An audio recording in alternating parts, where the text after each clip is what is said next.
not least, we have wide receivers coach Kevin Beard. We'll go right into questions for Coach Beard. Coach Beard, back in Miami, why now? Why come back in this time? You know what? It's not even a matter of why come back, because I just look at it like I'm a servant. You know, I'm a servant of God, and wherever He wants me to be, that's where I'm gonna be, and I'm gonna do everything there because I know I'm here for a reason. So for me, this is a great opportunity for me to get back home, get back to my roots, and really pour into these kids what was poured into me. What does Miami mean to you, Kevin? Oh man, brotherhood, accountability, family. It's really helped mold me into the man I am, the father I am, the husband I am, just because of that one word, accountability. And so whenever something's wrong with the family, it's my job to make it right, and that's what it's meant to me. What's been your primary focus just for the spring with this group? What are you sort of trying to get them to? What point are you trying to make with them just for this couple practices? I'm trying to help them eliminate the fear of failure.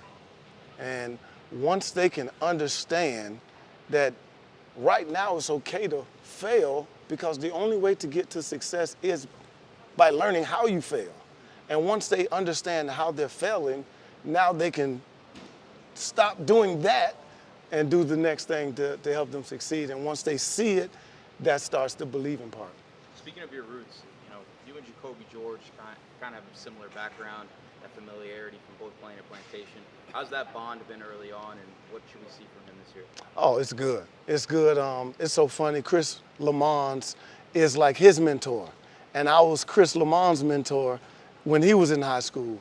And so everything that I put into Chris, he's put into Jacoby. And so now that I actually come here and I'm coaching him, it's like it's exciting because I know you got somebody that's going to continue what I started, and it's easy for him to listen to me because he knows I've been down this road.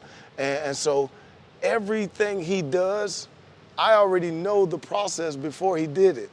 So as it happens and he fails and he's frustrated because he's a competitor, I can talk him through that frustration and say, bro, this is how you learn.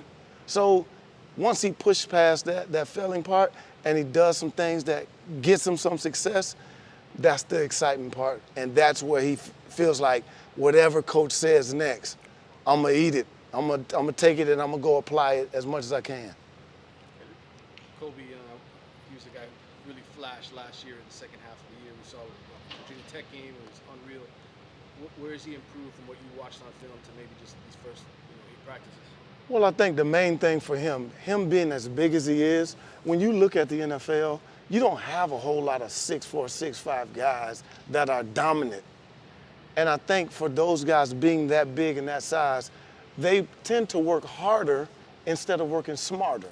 And their knees, their hip flexors, their back, their ankles, it takes a lot of beating. And then once over time, they can't sustain themselves. So the awesome part for him is trying to teach him how to learn how to work smarter instead of working harder. And that's when things will become even more simple. And then he'll get the technique and the fundamentals as well. There aren't many 6'5" receivers. You obviously played with one here that was pretty special. Absolutely. Have you had him and Andre hooked up at any point in the past? Not yet. The main thing that I'm trying to get these guys to understand who they are first. I can bring legends in and they can talk to them, but if they don't know who they are for themselves, then everything else is pointless. From a recruiting standpoint, how exciting do you think this offense is going to be to the local elite South Florida wide receivers? It's going to be really exciting. That's why I'm so trying to get everybody to come down and just see it. Because now once you come down and you see it in the beginning stage and you still see plays being made, when the games come and you see the results of what you know was put into it, that's what's going to make everybody say, I'm staying home, I want to be a part of this, and I want to bring this place back to where it's supposed to be. Not where it was, but where it's supposed to be, because we can't do 2001 again. We can't do a do-over. We have to create that 2001 in 2023 for this year, So that's the part that I'm really excited about. What have you seen from the two young receivers, Robbie and Ray, so far? You know, it's funny. A lot of guys come into college with a lot of hype and a lot of accolades, and sometimes they don't really know what they don't know.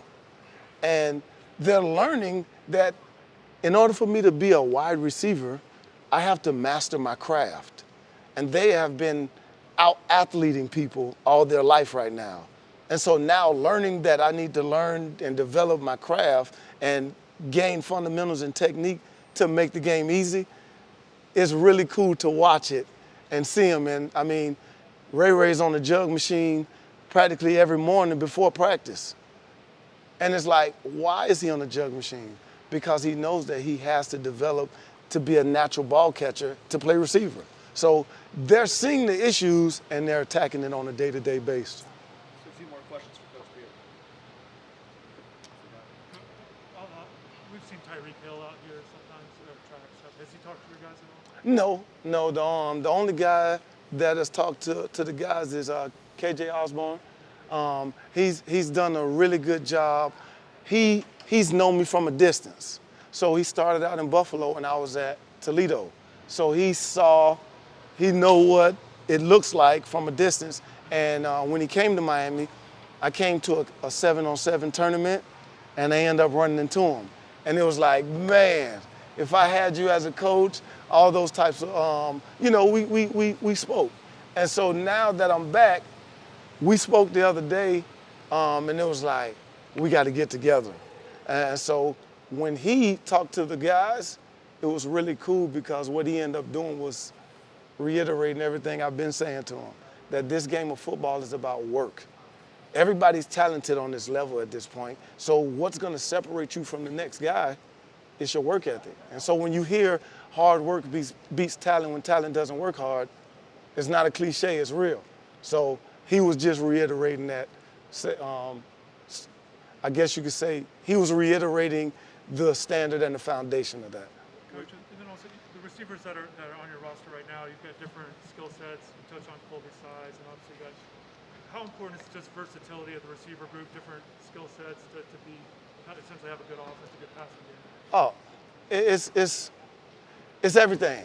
You know, today we were down a couple guys, and I applauded my guys after practice on the fact that we didn't miss a beat.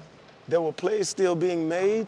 There was nothing had to be held up because of where's the receiver? Everybody was dialed in and paying attention. So I'm trying to teach those guys just like it was back in the day. If you're down, all right, you can stay down for too long and the next guy's gonna come in and now you're gonna come back and your spot's gonna be gone. So I'm trying to really drive home to those guys competitive nature and nothing's given to you, everything's earned. I was going to ask you Last about question. Isaiah Horton because we heard so much about how much he's progressing. Just your initial impressions of him and what he needs to do to take his game to the next level. Very talented young man. Really excited about his future. Some people need to develop fundamentally.